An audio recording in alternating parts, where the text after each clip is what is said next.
He's here tonight celebrating the release of his autobiography, a terrific book appropriately titled Sound Man. Would you please welcome Glyn Johns?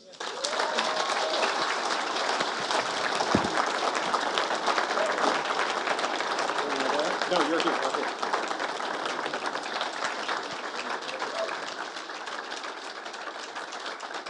Good evening. I can't see anybody. That's really off-putting. Can we do anything with those lights? Do you really need them? Well. Okay. Well, never mind. Not being the technician. No, I understand. I'm not sure. Okay. Well, whatever. Good evening. It's great to be here. Glyn has been on sort of a whirlwind tour here, promoting. I may nod off any minute. Yeah, promoting the book. Or so start mumbling incoherently. So we will do our best to keep you interested. But I want to start. I literally want to start with the preface of the book, because in the preface of the book you ask the question, "What does a producer do?" Yeah. What does a producer do?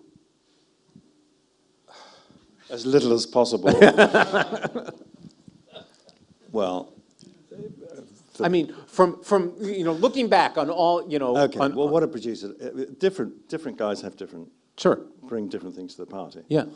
But he is responsible. He's rather like a director to a movie. It's the term producer I've always thought was rather misleading, because everybody knows what a movie producer is, sure, and it's nothing to do with what a record producer is.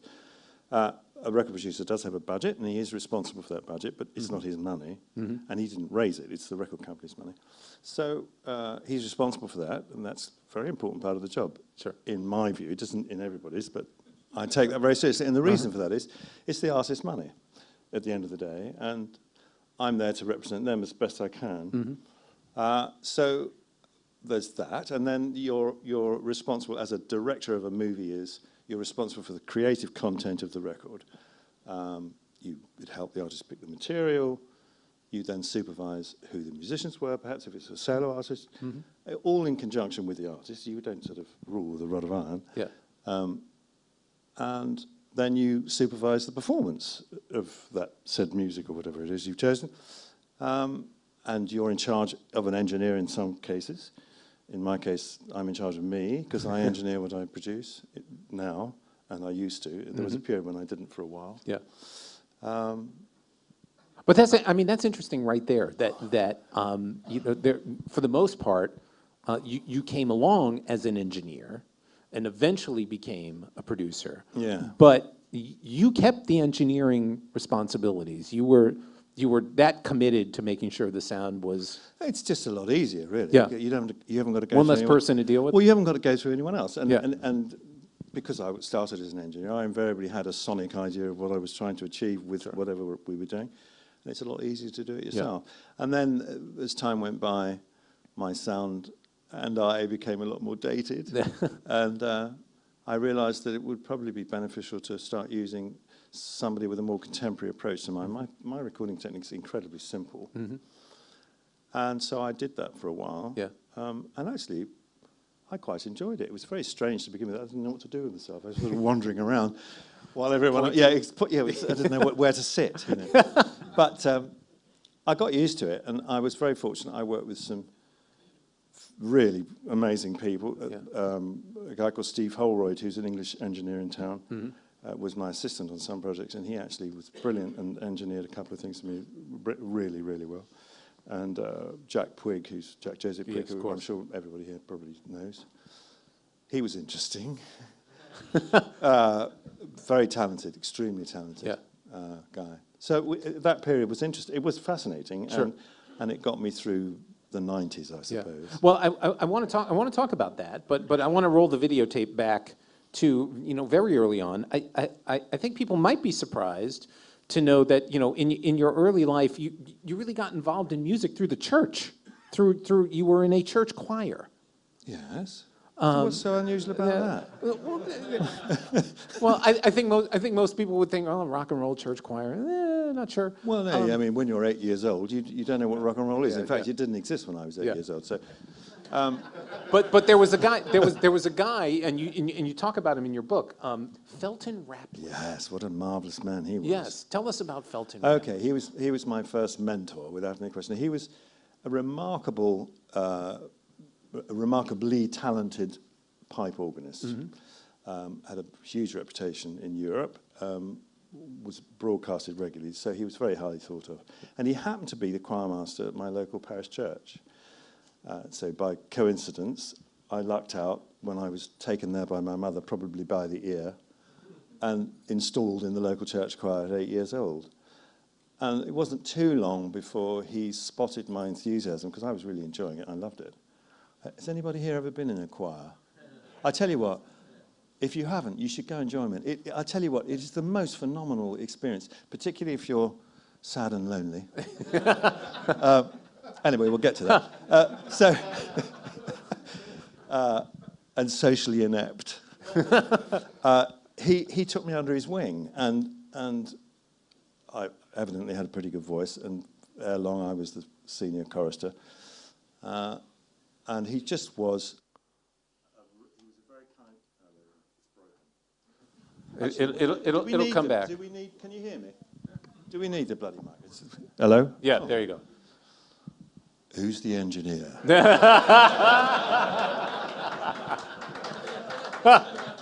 Busted. Present yourself. Get your ass up here. Okay. So the wonderful story, which I tell in the book, yes, I could relate that very briefly. Yeah. He was a very big man, overweight, very serious, owl-like, all-knowing face, and quite severe to a kid. Yeah. Anyway, he used to do a recital every month after evensong, and on this one occasion, he asked me if I'd stay behind after the service, because it was a particularly complicated piece he was going to play, and he needed someone to turn pages for him. So I agreed to stay, and I was taken up these...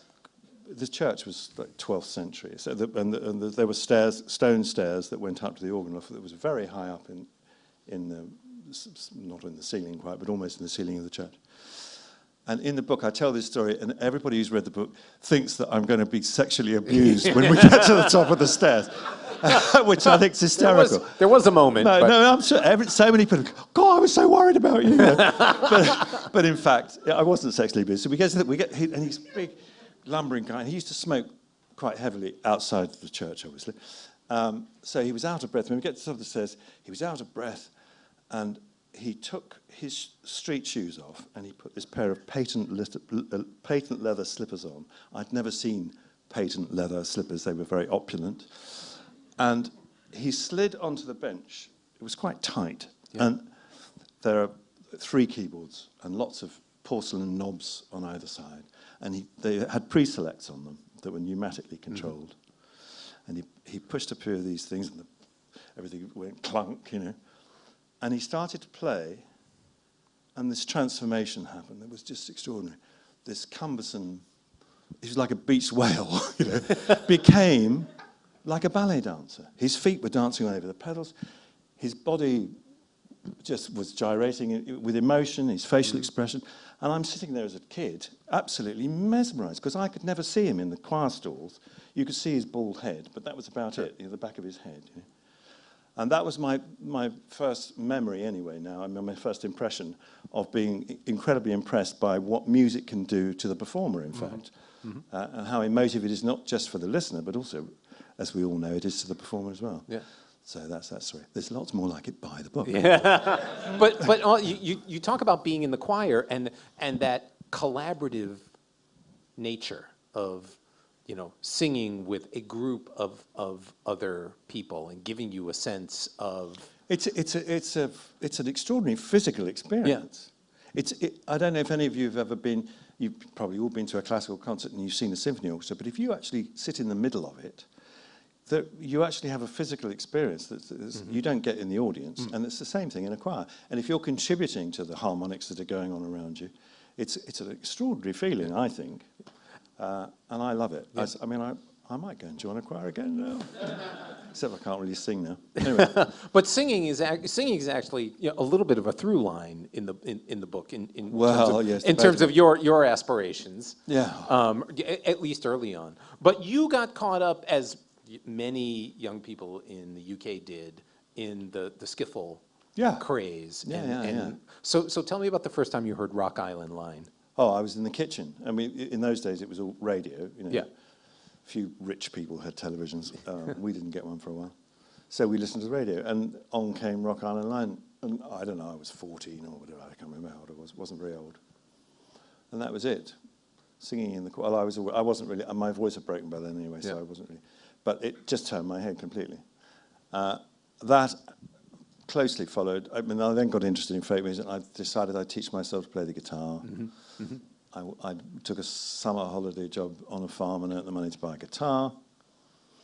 And you actually had an uncle who played guitar and sang American folk songs. Absolutely, Burl Ives stuff and that sort of thing. So I was fascinated by this. And there was a guy who lived up the road who worked for an advertising agency. That's all I can remember about him, really. Except he had this extraordinary collection of blues and folk music.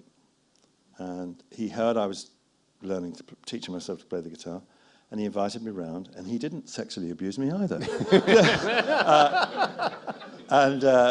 He was absolutely he was so kind, and he lent me books and records, and he just encouraged me, basically.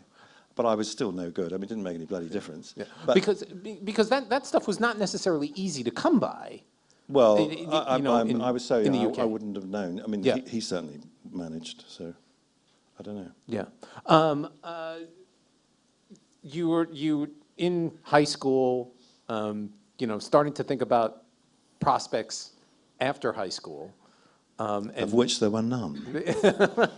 Did you have any sense that you would follow music as a path? Quite the reverse. Well, I was enjoying it, and sure. But so are all my pals. I mean, lots of people still do. I mean, it's for fun. It's a hobby, and we had a little band, and we played semi-professionally, and had a good time. But it never entered my brain for a second that I'd ever get into the business. It was like the moon. I knew nothing about it at all. Yeah. So no. You mentioned you had a band. You were in what, in effect, was a cover band. Cover band. Yeah. I actually managed the band, and I would sing with them on occasion. And what did managing the band amount to in those days? Well, it meant negotiating the fees, basically, being horrible to promoters, arguably, not being bullied. Were you good at that? Do you think? I think I must have been. Yeah. Yeah, I was okay at it. Right. Yeah.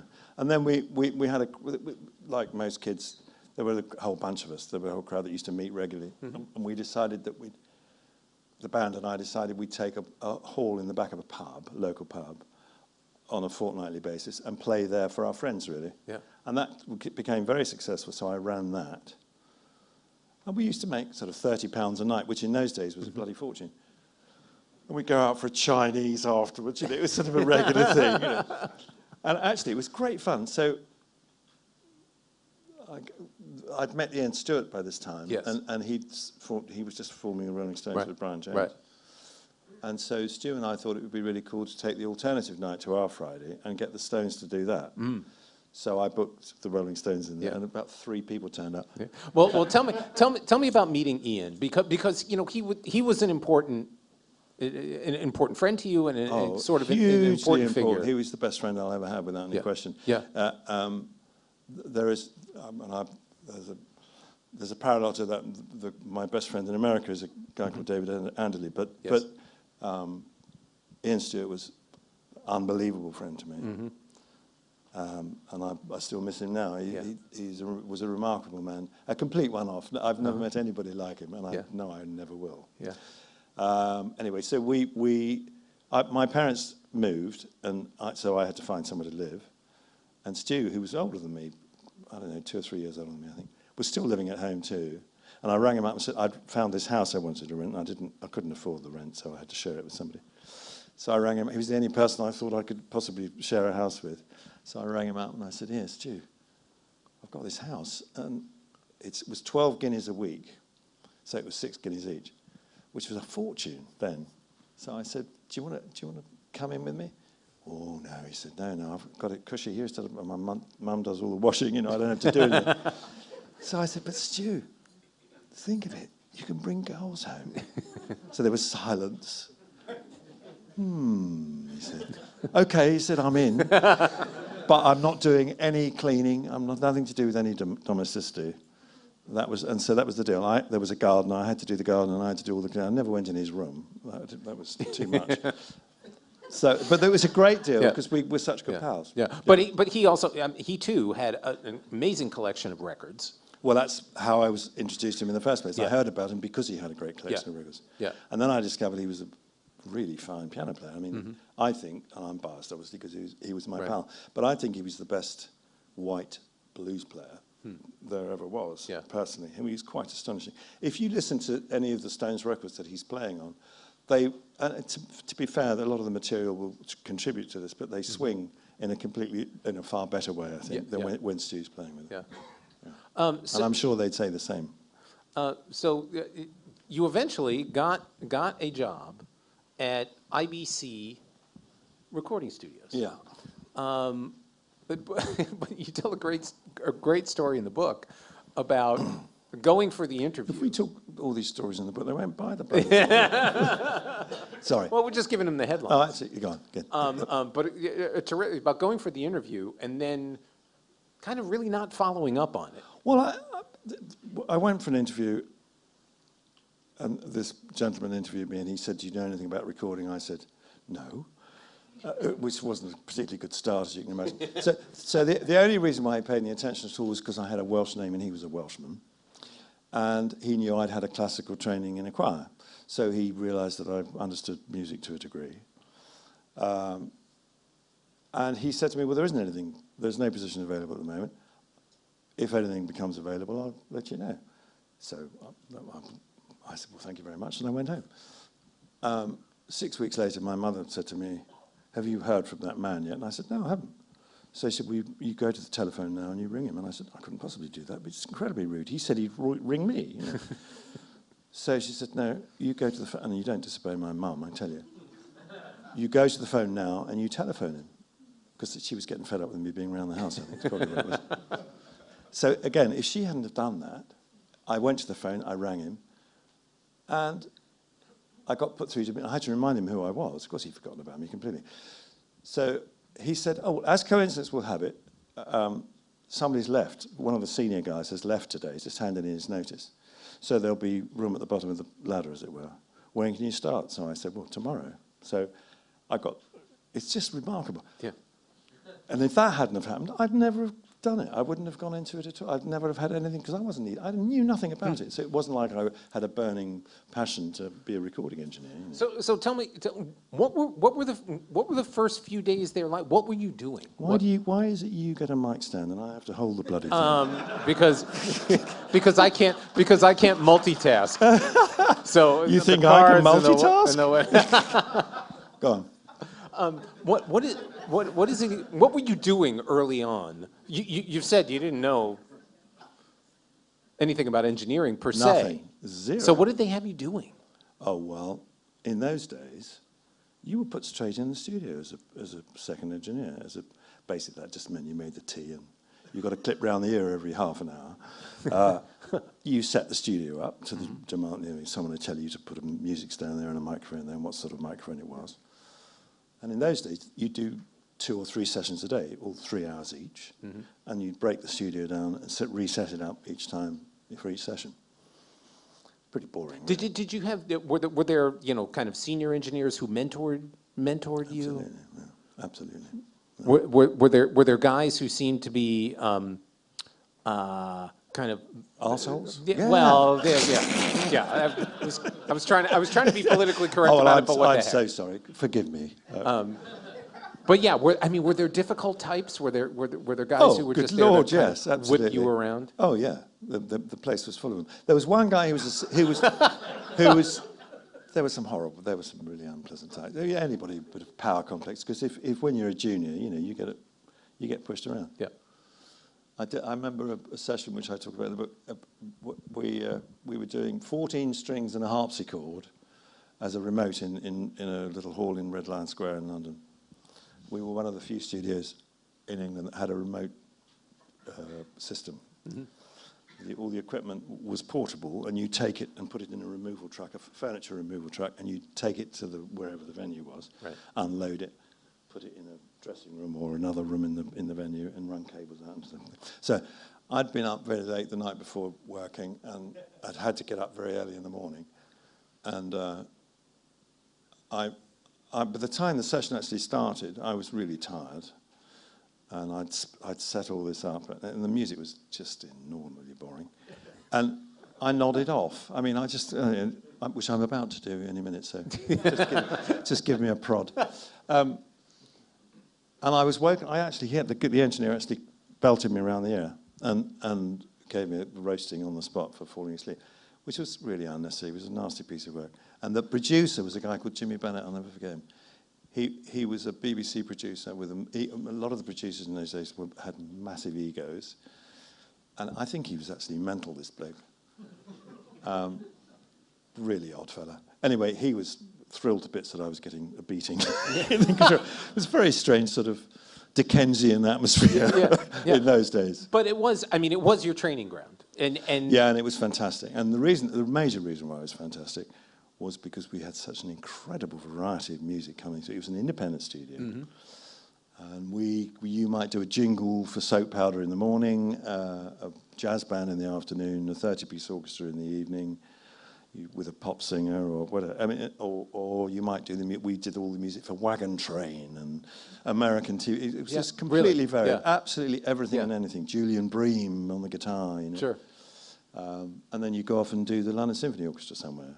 So it was amazing, and a lot of the engineers in that era were extraordinary. There was no multi-tracking; everything was done mono. So you had to be on your toes. I mean, you'd cut 4 songs in a 3-hour session. Now it takes 4 months to cut one song with some people. So there was no messing around. There was no, and the idea was the piece you might have the score. The piece would be run through maybe once or twice.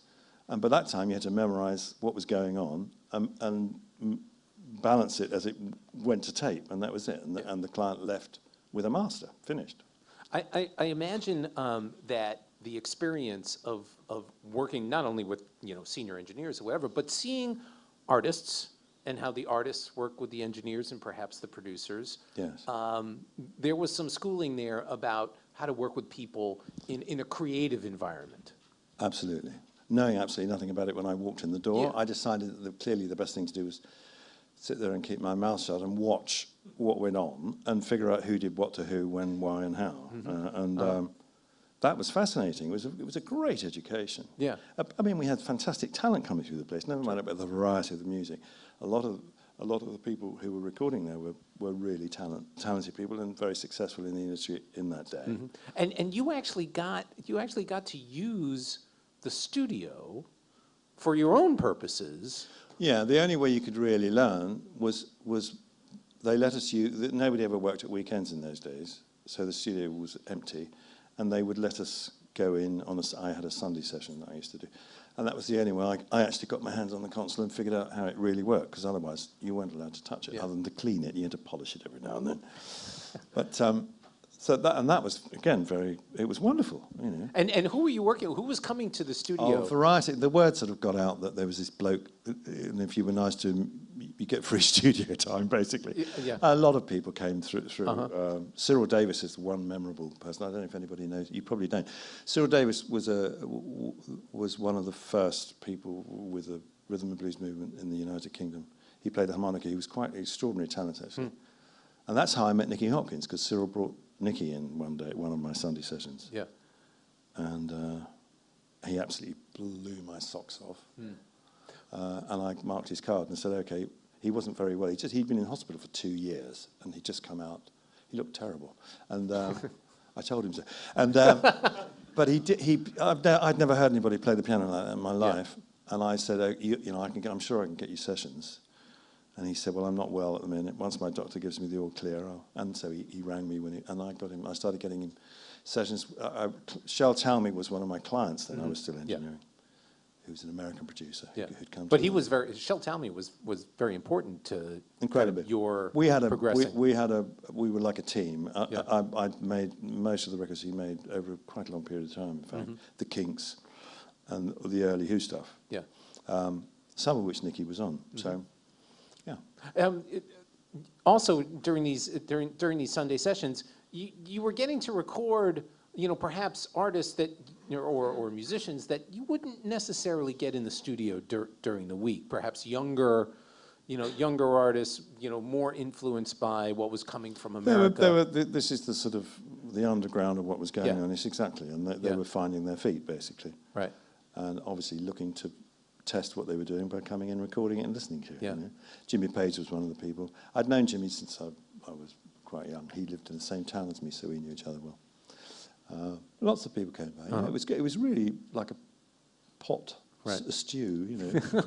Tell me about the first session you worked with the Stones, and what that vibe was like. It's pretty odd, really.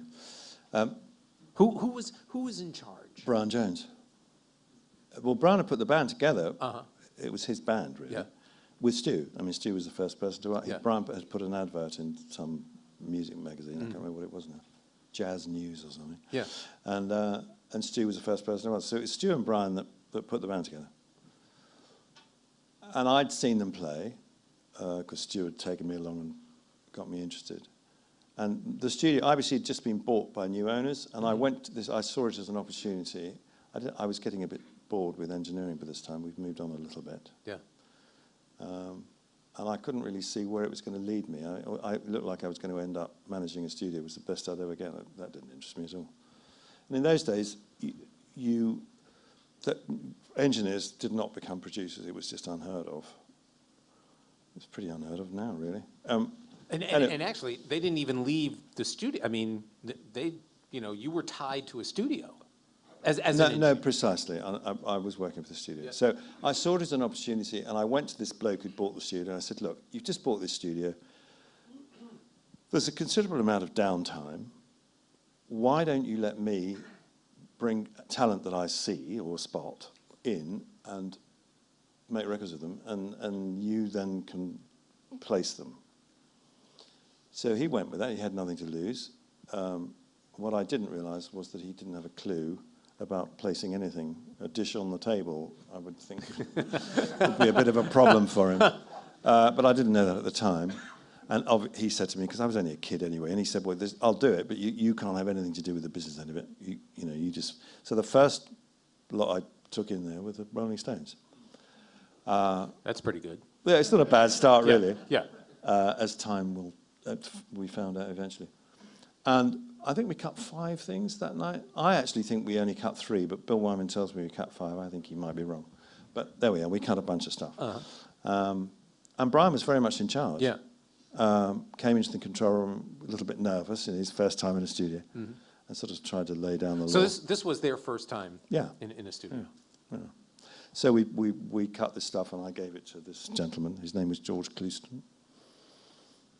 And I carried on, as normal. And a couple of weeks later, they met Andrew Oldham, and they reneged on the whole thing. And they got out. They went and saw George Clouston. They didn't tell me to get out. They signed a deal, and they went in and saw George, and said, "We don't want to be commercial. We want to get out." And Andrew Oldham had put them up to it. He'd found them and told them to get out of it. And he gave them a cheque for the cost of the studio time, which George Clouston was very happy. He thought he was up on the day, and he took this cheque for 100 quid or whatever it was. It's unbelievable, isn't it? Yeah. I'd gone out to lunch, and I came back. As I was coming back in the building, there the Stones coming out. I said, "What are you doing here?" And they said, we don't want anything to do with this. This is I thought there's something very fishy. It was bloody Andrew Oldham. Well, tell me about Andrew Oldham, because ultimately you came back around, and you ended up working, pretty closely with him over time. Yeah. The whole thing about listen, everyone's got similar stories. We've all had huge elements of luck in our lives where things have changed around. This is yet another one. We've already covered a couple. I now hate Andrew Oldham. I had met him. He'd actually he'd come to one of my Sunday sessions, and I didn't like him. I thought he was an affected individual. I don't really know how he got in, but anyway, he was there. I remember him being there. So now I really hate him because he goes in with, he's never made a record, he's never produced a record in his life.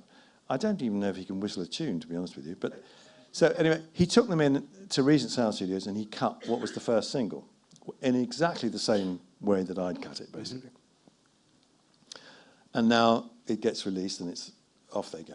There's a hit and all the bells are ringing and everything else, and I'm left in the bloody dust. So about a year goes by, and by now I've turned freelance, which is another quirk of fate, which we won't go into now, but all of a sudden I'm a freelance engineer. And I'm working at IBC, and it's sort of early in the evening, and the phone rings, and it's the girl in the office downstairs. And she says, look, we've just had a call from somebody who's a new client, and we'd really like to get him because he's very busy and be a good client for us to get. And he wants to come in at 11 o'clock tonight after your session. Would you mind staying on and doing the session for us? So I said, yeah, I would actually, but okay. I don't really know that I want to do it. Who is it? So she said, it's Andrew Oldham. So I said, well, absolutely not. I don't want to have anything to do with him. And I really fancied this girl. I had a big crush on her. Yeah. And she knew that, of course, and she worked on me. I mean, she did a number 3 on me. And I won't ask what numbers 1 and 2 are. No, numbers 1 and 2 were hello, how are you? So anyway, I reluctantly, because I did fancy her, I reluctantly agreed. So 11 o'clock comes, there's a knock on the control room door. There's Andrew Oldham. Come in. I said, I'm only doing this for the bloody studio. I don't want to talk to you. I just get on with it. It was a vocal overdub. So we did the session, and actually it was pretty good. The production of this thing was pretty good. So at the end of the session, he says to me, 3 hours later, 2 hours later, what did you think of that? I said, oh, it's all right, I suppose. So he said, okay. And he went to the phone. It's now 1 o'clock in the morning. He called his secretary, and he said, okay, put these 3 singles in a cab to me at IBC now. So he woke this poor girl up. She obviously had his entire record collection in her flat. But anyway, these 3 records turn up, which I have to sit and wait for. I just want to go home. Puts them on, and actually he was trying to prove that he knew what he was doing, and the records he was making were acceptable. And actually they were great. They were fabulous, actually. Sure. And I really hated it, but I had to agree that okay, yes, all right, they were good. So he said to me, okay, well now will you work with me? And I went, okay. So because of Angela, who's the lady I actually ended up working with Andrew and working with the Stones from that moment on for the next 13 years. Mm. And he also had his own label, Immediate Records, which I don't know if any of you would know that, but it was quite influential in its way. Yeah. One of the first independent labels. And so I did nearly everything on his label as well. So it was a bit of an honor, really. What was it about the Stones early on that you found interesting? Well, first of all, nobody understood rhythm and blues. That no one had heard it really. Mm-hmm. I had, because I'd met an American kid when I was 16 who had a Jimmy Reed record, and so I was blown away by it. So I understood the sound. So when I met the Stones, I was right in there. I knew exactly what they were doing. And I'd listened to Muddy Waters and lots of different people. So I got it, but no one else was aware of that sound. And initially, of course, their attitude and the way they looked was probably what got them more attention than anything else. Because, I mean, although if you see very early photographs of them, you think that their hair wasn't really long at all, but for then, it was incredibly long. Yeah. You know? Yeah. It's ridiculous. Really. You were really kind of there at the start with so many extraordinarily influential bands. Yeah. The Kinks, The Who. Yeah. You worked on My Generation, on You Really Got Me. What was it that about those bands at that time that caught you? I don't know. It did catch me, really. No. Well, the songwriting was the most impressive thing. Mm-hmm. The Kinks were not particularly accomplished musicians, really. bit of an understatement. But the songs are unforgettable. The songs are unforgettable. The songs are extraordinary. Yeah. Are you kidding me? And his voice, I love his voice. Yeah. Great voice. Yeah. Yeah. Who, a bit different. Who, really interesting, very unusual. Sure. Completely new approach to sound, feedback. Yeah. Keith Moon hitting everything as fast as he could. Was there any controlling him, in your experience? Well, that's a ridiculous question. Oh, very good, very good. Good Lord. Yeah. Go on. Moving on. Moving on. Yeah. But you know, as long as we're on the Who, I want to talk about who's next. I'm getting tired now. Okay. No, I'm joking. Okay, I'm joking. Go. Who's next? Yeah. Because I mean, just from the opening of the record, which which you talk about in the book. Do I? And, what and do I say? Go on. Yeah. The synthesizer part and how they kept right to it. It kept driving the song along. I've always, in those days, no one, the click, which is used a lot now for people to keep time, which I think is disgraceful, was never used. I mean, no one had ever heard of it. So for a drummer to have to keep time with a mechanical device was completely unheard of. And actually, initially, and it probably still is, incredibly difficult to do, actually, for a drummer to stay in time with the click. Well, when Pete sent me the demos of everything that's on Who's Next, the synthesizers he'd already programmed them and recorded them on the demos, and I actually stole the synthesizer part from the demo because it was actually quite complicated for him to create, and he didn't want to really do it all over again. I think it took him quite a long time. So I stole. He had an 8-track. I think it was an 8-track. Yeah, 8-track with it on. So I just nicked it and flew it into my 8-track, and I played that in to the rhythm section, to the three of them. Yeah.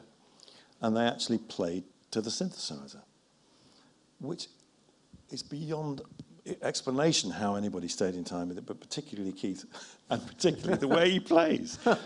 It's just remarkable that he managed that. And the fact they played as a band to it, it wasn't like they were overdubbed one at a time. It was a performance of the song by everybody. Roger as well, live vocal. Jaw dropping. So even that was live on the floor. Yeah. Yeah. Yeah. And I remember we recorded that song. Mick Jagger had this house in the country called Stargroves. It was this Victorian pile, and it had a very large, horrible house, really ugly house. But it had a huge entrance hall with a double height ceiling. Oh, I'm caught up.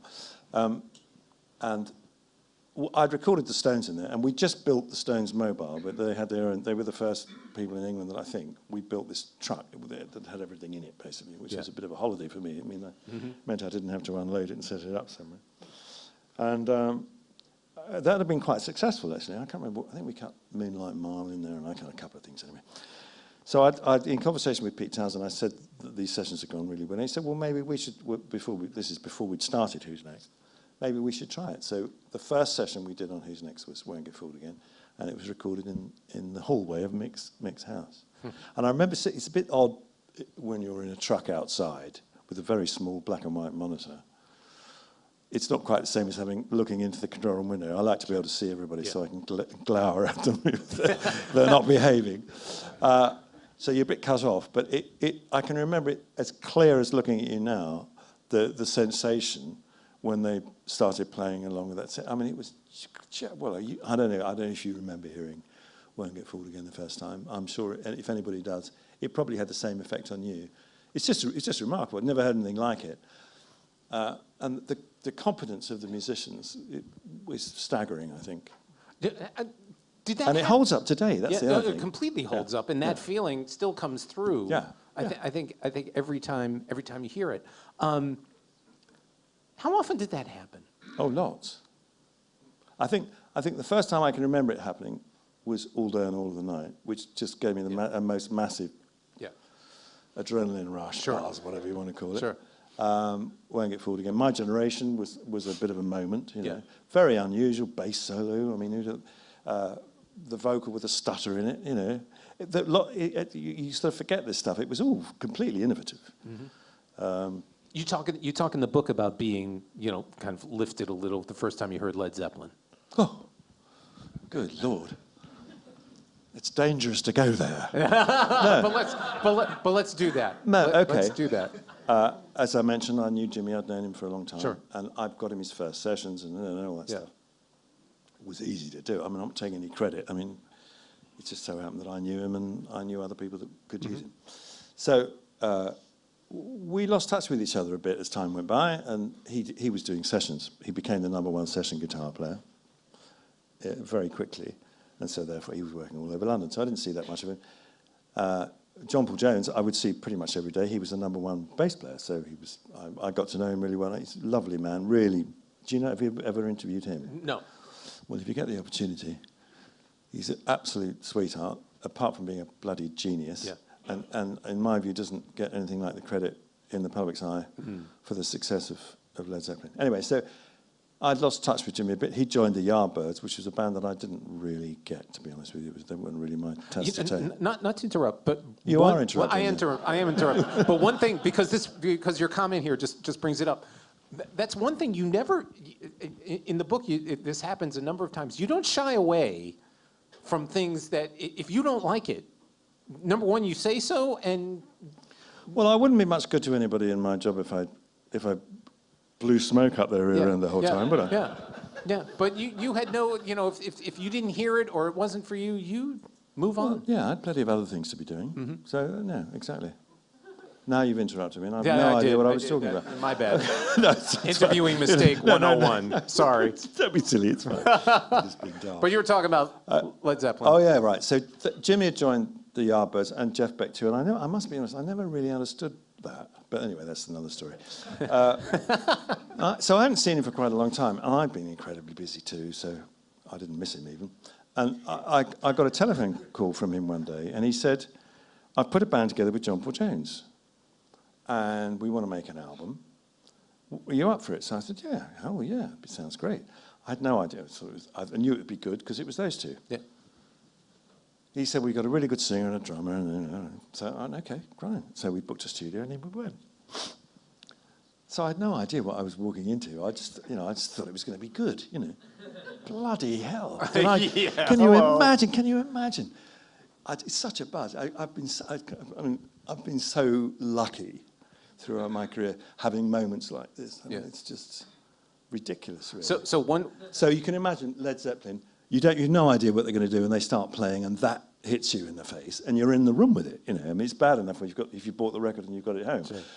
But to actually be witnessing it going on, it's just extraordinary. So from my perspective, Manna from Heaven, all brilliant musicians, great. They created a great sound, and all I had to do was capture it, which is really all I ever do, really. The record was made in 9 days, from start to finish, mixed, done. Because of the competence of the musicians. Yeah, which brings me to talking about capturing the sound. There are some techniques that you developed which are still noted in places where they note these sorts of things. It's boring. But the one thing I do want to talk about is the miking the drums. Yes. And creating a drum sound. No one in here wants to hear about miking the bloody drums. Oh, no. Okay. So, all right, one to you then. That's the only one you're bloody getting. Yeah. Oh, this is so boring. I've told it so many times. Okay. But you've never told it here. Well, I might have done. No. Okay.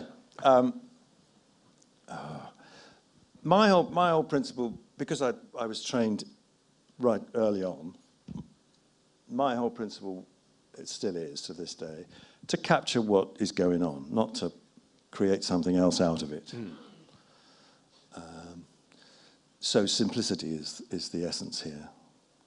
And when you've got a drummer like John Bonham, who not only is he an astonishing technical musician, but he also creates the most extraordinary sound. He knows how to tune his kit.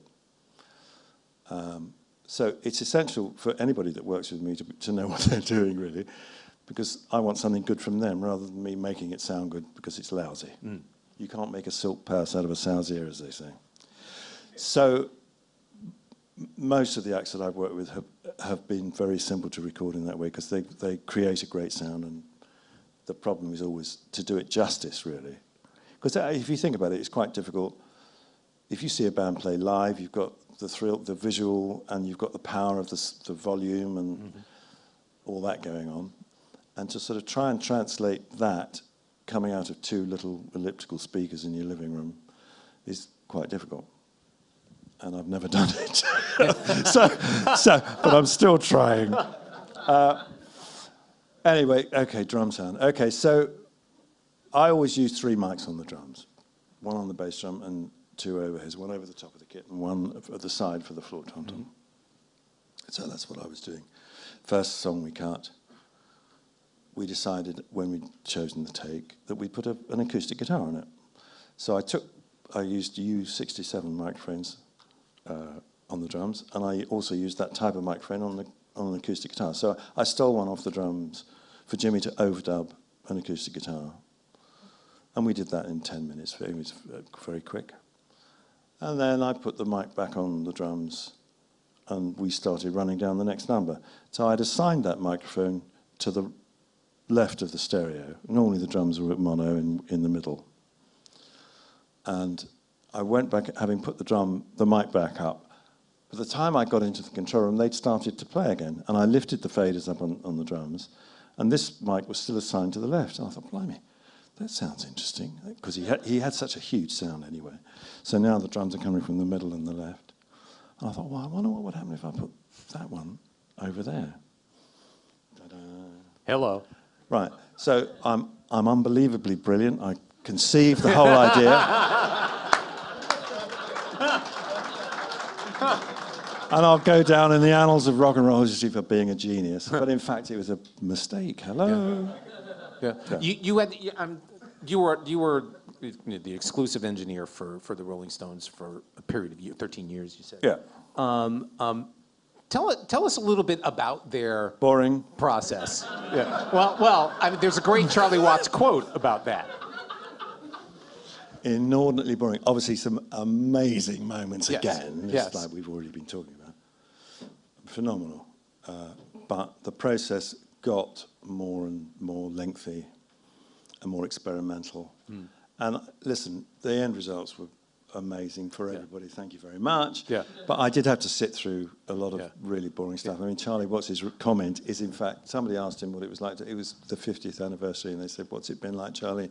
And he said, 10 years of playing and 40 years of hanging around, which I think is absolutely perfect. And that's exactly how I feel. Yeah, I think it's brilliant. It's true. And as much as I've learned a massive amount working with them, obviously, huge amount, and there were some phenomenal moments. Sure. It's a huge learning process for me, and I didn't regret 1 second of it, if the truth were known. But in the end, I had to move on. They were taking longer and longer to make records, and I was getting more and more bored, and I was ready to do my own thing, basically. So and you did transition to producing. And you yeah, and but you had done that along the way. I'd already done that, and they never recognised me as a producer for a New York Minute, which I understood. Right. But there was you were produced Steve Miller's first two records. First 5 albums I did with Steve Miller. My bad. That's 1 to me.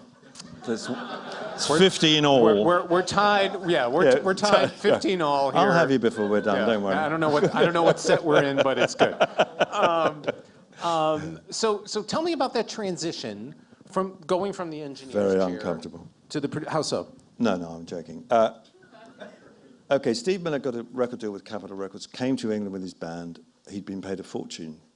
It was the biggest amount ever paid to anybody, I think, at the time, and was clearly intent on spending it. I got a call from this guy who was his manager, Harvey Cornspan, his name was. I'm not quite sure what qualified him to be Steve's manager, but he was a lovely guy. He turned out to be a really cool guy. And he said, "Look, we've just got this record deal, and we want to come to England and make a record with you. Would you be up for it?" This is asking me to engineer. Steve was going to produce. So I said, sure, okay. He said it was a blues band. I thought, well, I'm getting a bit bored with the blues by this time, 19, whatever it was.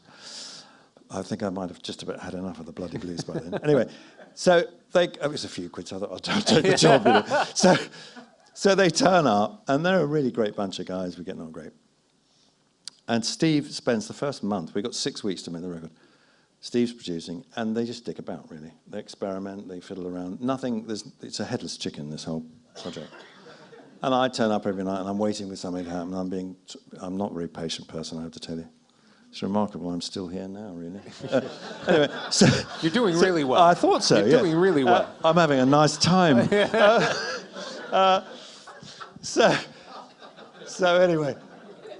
Oh, God. So after a month, I'm bored rigid. And I turn up at the studio, and I've made my mind up. I said, Steve, it's been marvellous, but frankly, I'm not going to do this anymore. It's pointless, because you're not getting anywhere. You've only got 2 weeks left, and nothing's happening. So big panic set in, and he said, well, what can we do? I said, well, I don't know. You need a producer is what you need.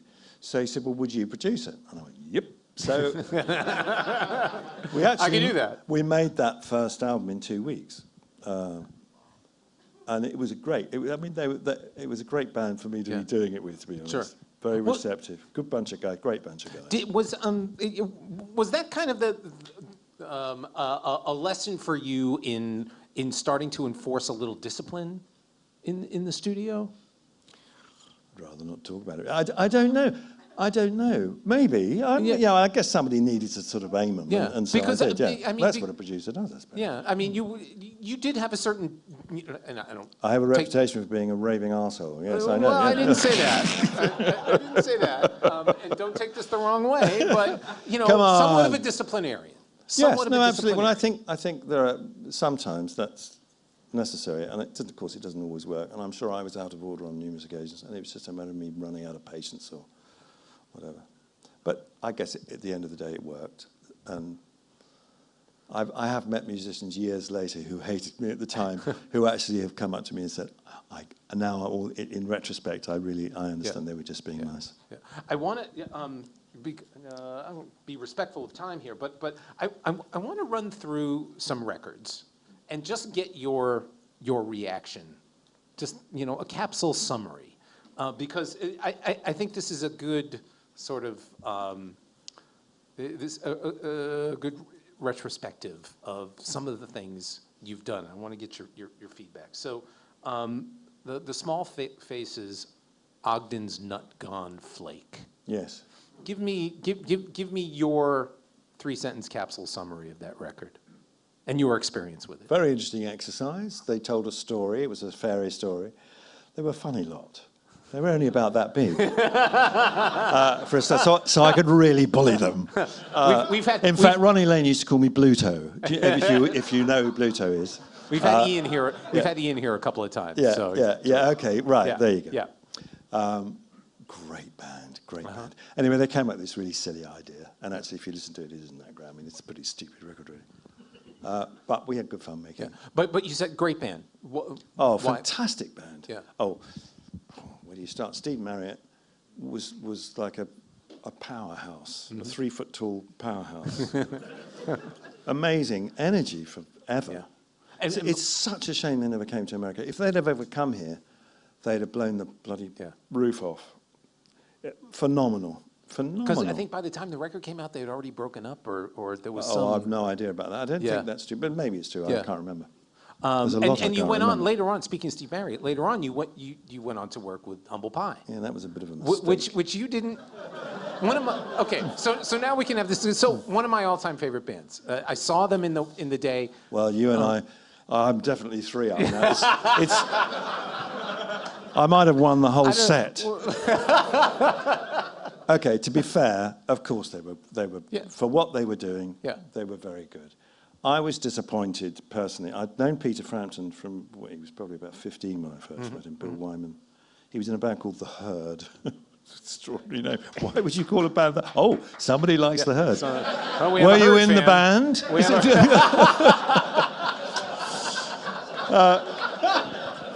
So he actually.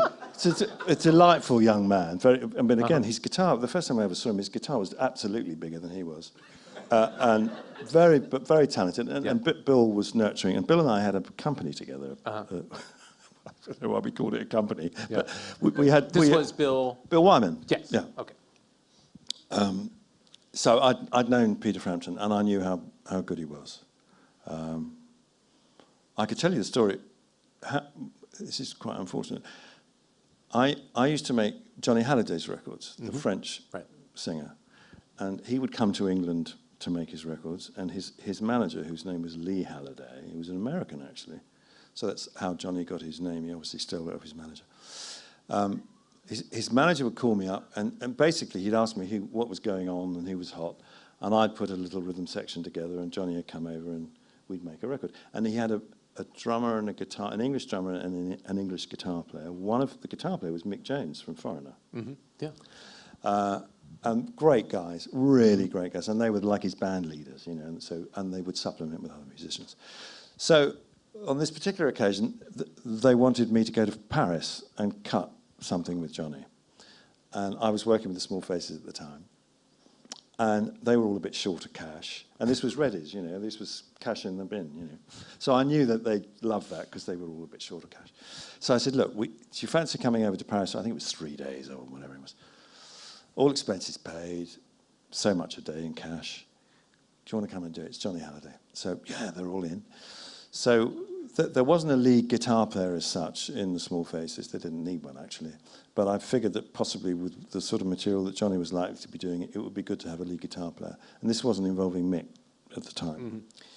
So I thought, well, bring Frampton, he's the obvious choice. So I took Frampton along as well. So we worked for 3 days, and it was on those sessions that the Small Faces actually split up. I wasn't actually in the room, so I don't really know what happened. But obviously they had a row. And, and that was it, Steve. But I don't think Steve even knew Peter Frampton before that. But he was obviously very impressed with him. So when we got back to England, the next thing I hear is that Steve has asked Peter Frampton to join a band.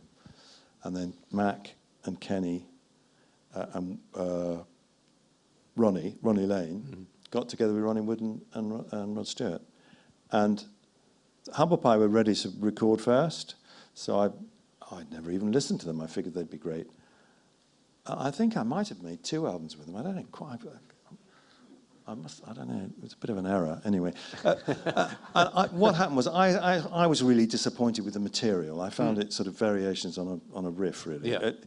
And I didn't think they were that great. So eventually, the Faces came to me, and I stopped working with Humble Pie and started working with the Faces. And you were great friends with Ronnie Lane. Oh yeah.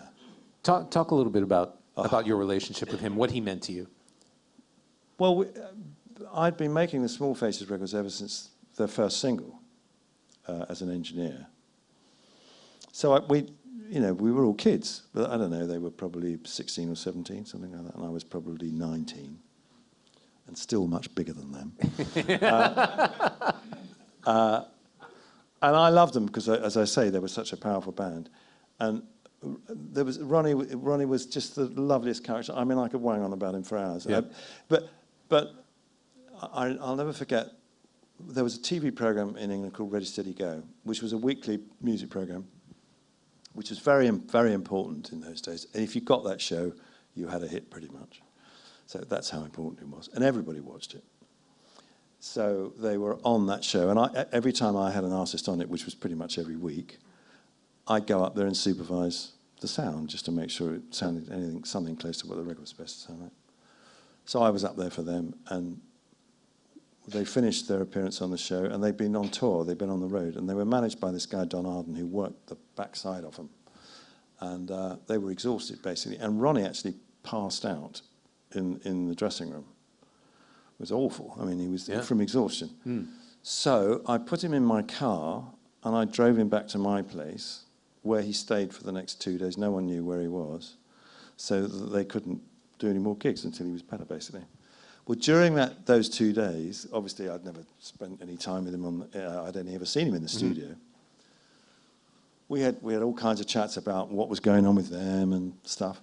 And in return, he told me what a raving arsehole I was. so he was the only person who had the courage to actually, I mean, he did it in a very sweet way, but Sure. I can be, you wouldn't know it, but I can be quite acerbic. and Ronnie But he would tell you the truth. Ronnie took this opportunity to point this out, and it was and he survived. Well, he wasn't. I mean, he was so little, he wasn't worth hitting. But I really admired him for that, and it sort of cemented what became a fantastic friendship, and we worked together for many years after that. And I miss him. Brilliant songwriter, brilliant songwriter. And you were very involved in some of the concerts to supporting MS. Well, absolutely, yeah. Yeah. We that's another story. That's a great story, but read the book, okay? Read the book. So I want to get your reaction on a couple more records. We're going to get a couple questions from the house before we close up shop here. So Clapton, Slow Hand. Yeah. Tell me a little bit about working with Eric. What stands out for you? Idle, extremely idle. Very difficult to get, in those days, very difficult to get him in actually with a guitar in his hand. I used to sort of get hold of him and sit him down, put his guitar in his hand and make him play. See it? Yeah. But phenomenal, obviously, it's stupid to say, but sure. I mean, it's getting boring really, but he was remarkable to work with. Yeah. I still do have, I was telling you before the show, we've actually reconnected again because of the book, which is brilliant, because I had missed him as a friend, and very funny man, hysterically funny man, and an amazing talent. I've always said about Eric that his brain doesn't come into it at all. Whatever he's doing goes straight from his heart to his fingers. It doesn't go via his brain. It's just, which is probably true about a lot of really wonderful musicians, because it's all emotion, isn't it? I mean, one of the things, and we were talking about this, one of the great byproducts of writing the book is you have reconnected. Absolutely. With some people. Yeah, it's been brilliant, actually. Yeah. Not always, but mostly. Yeah. And you had the chance to interact with all manner of executives and managers, and some of them were fools or whatever, but people like, we talked about Chris Blackwell. Yeah. Tell me a little bit about Chris Blackwell. Extraordinary man, a huge influence on popular music in the United Kingdom and therefore eventually everywhere. Sure. I wouldn't say he's an unsung hero because everybody knows who he is, and quite right too. Remarkable man, one of the first people to start his own label, which in those days was a very bold thing to do if you think about it. He might have been the first actually with Millie. I didn't record Millie, that My Boy Lollipop, but I did put the voice on it, interestingly. And that was the first time I ever met him, was a vocal overdub session with Millie. So it's not a bad start, really, because it sold about 9 million records. Yeah. I've always been terribly fond of him. We became very good friends. I helped him build a studio in England eventually. And then I helped him develop a studio in the Bahamas.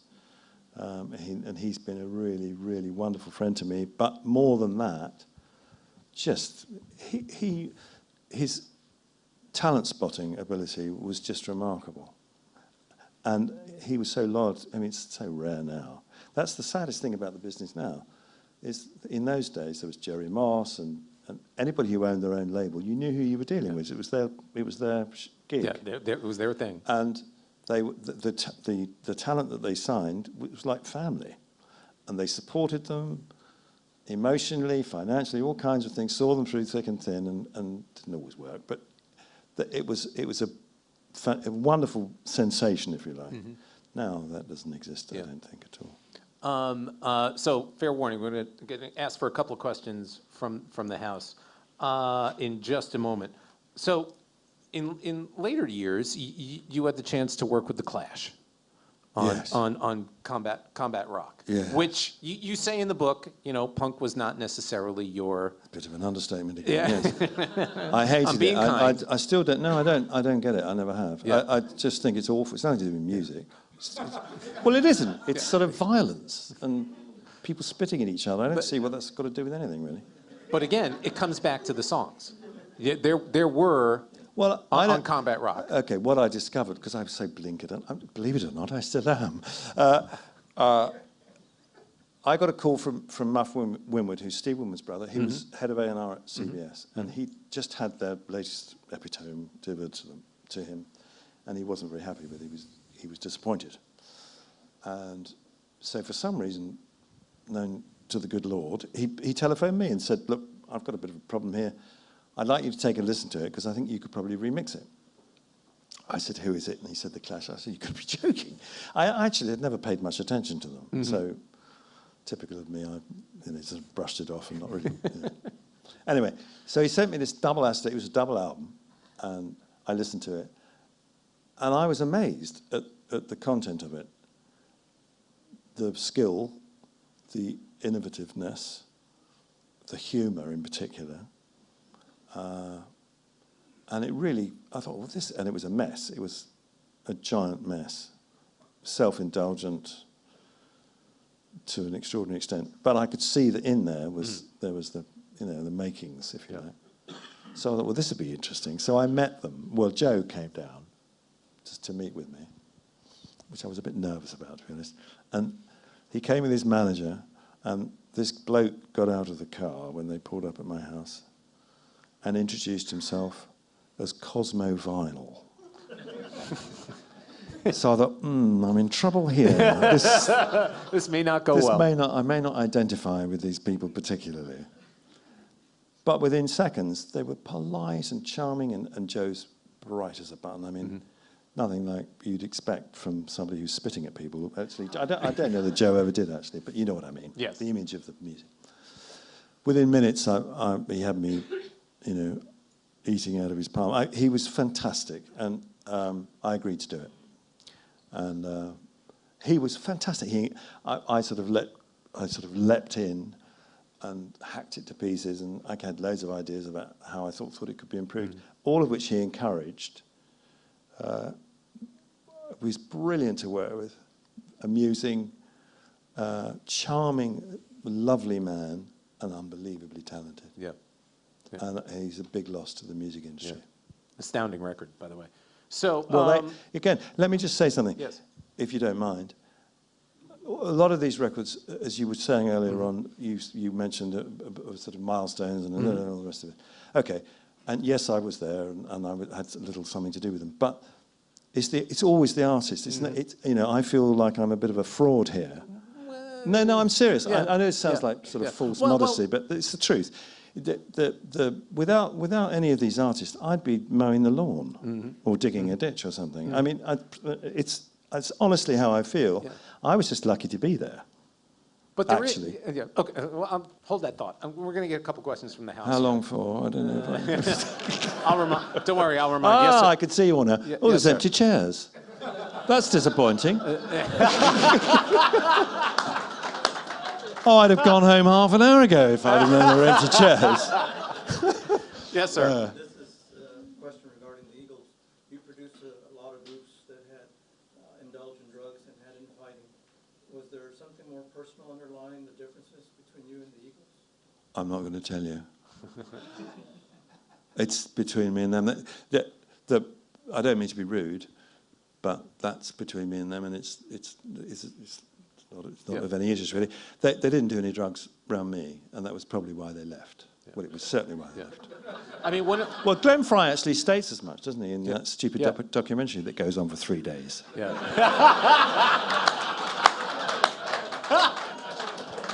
Good God. I tell you what, I have to say this. By the way, in that documentary, I can't remember, did they refer to you as Mr. Johns? I do hope so. Because they referred to everybody who they ultimately parted company with as Mr. Yeah. It was Mr. Felder, Mr. Geffen, Mr. Johns. Right. Well, who cares? Yeah. Yes, right here. Okay. So, by the way, I come from a recording background. I'm very happy for you. Yeah. I was lucky to, I had a lot of great memories with Andy, and I just, you two are completely different people. Oh, really? I'd never noticed. I would love to hear, your thoughts on what it was like for the two of you together, the good times, the bad times, whatever you want to say. I just would love to hear your take on it, because I just had to listen to his take on it. Well, you know then. I don't know. I have, and I still hold the most enormous respect for my brother. I think he was the best in the world at what he did. And that's all I'm going to say. Absolute genius. Yes. Hi. Hi. First question. Okay. Jolly good evening to you. Are there any, as an engineer, are there any trends currently in current engineering that you'd like to see changed or you don't agree with that you'd like to see different? How long have you got? Yeah. Who are the people that you admired or that were that you really admired the way they engineered? Other fellow engineers, anybody that you admired or that were influences on you? No one's ever been an influence on me, no. But lots I admire. Bruce Botnick, fantastic engineer.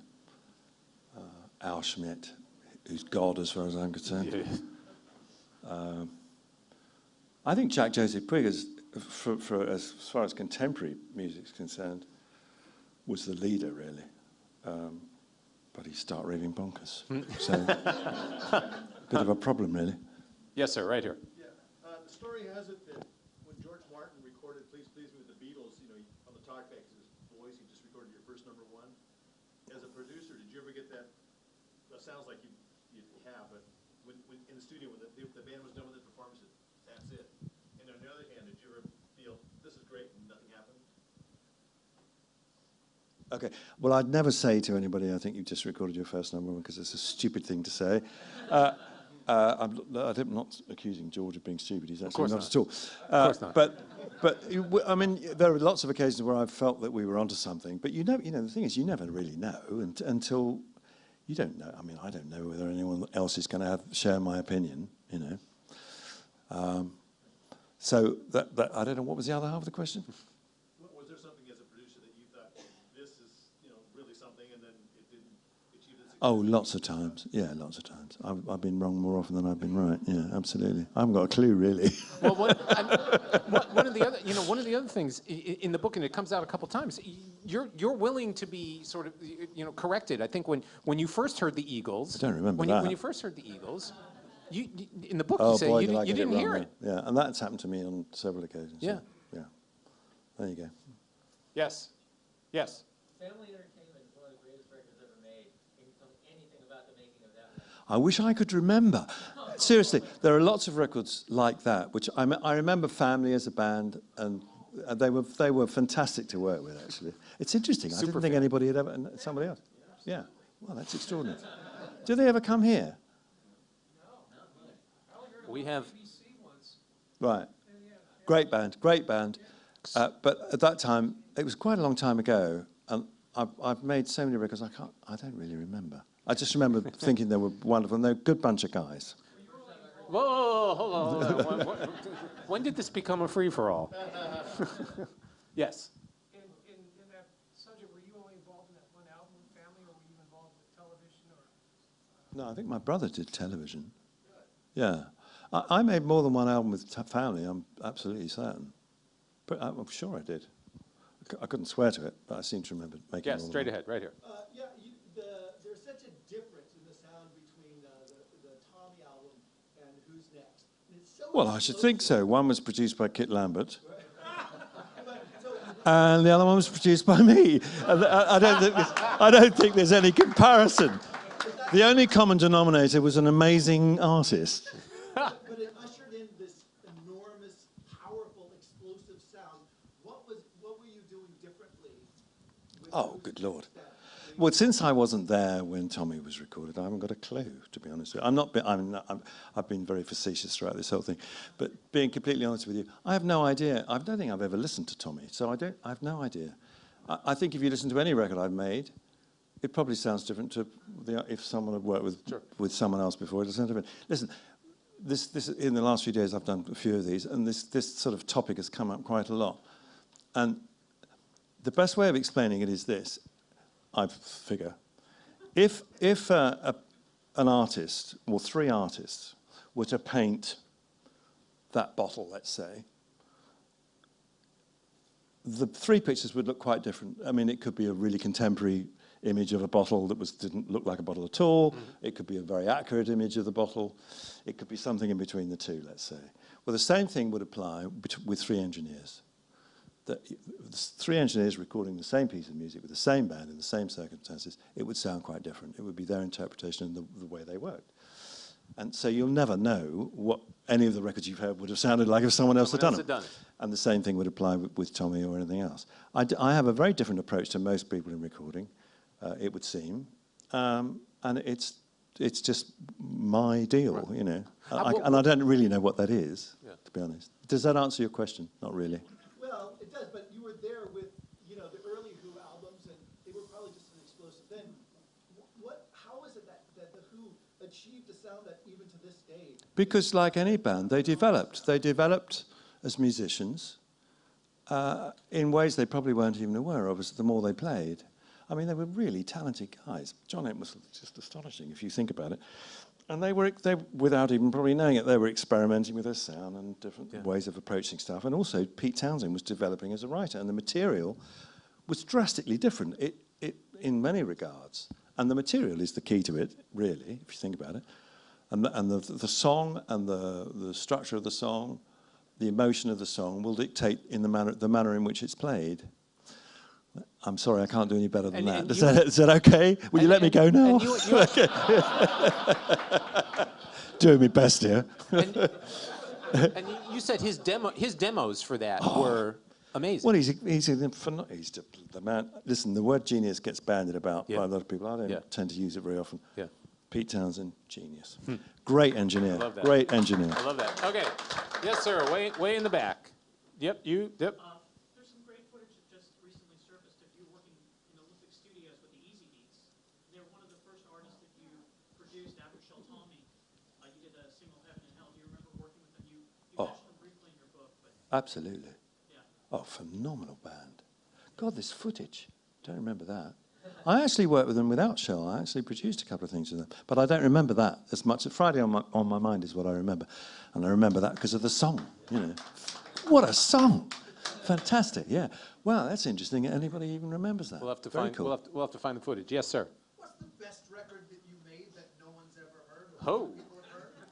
Oh, lots. Yeah. Oh, okay.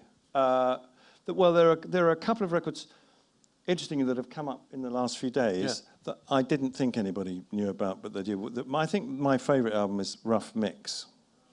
But you see, you all know it. But it sold 3 copies. Yeah. It's ridiculous because it's such a wonderful record. Yeah. That again holds up today brilliantly. And then I made 2 albums with a writer called Paul Kennelly, and they were concept pieces. They were stories. One was called White Mansions, and the follow-up to it was called Jesse James. They were historically. Yeah. The first one was about the American Civil War from the point of view of the South. And the second one was about Jesse James, which was historically continued on from the Civil War, as I'm sure you all know. And they were remarkable records, great talent all over them, lots of people. And I don't think anyone knows they exist really, but they're really interesting records. And you talk about them in the book, actually. Do I? Right. Yeah. Okay. Okay. So we got time for one more. Yes, sir. Right there. Yep.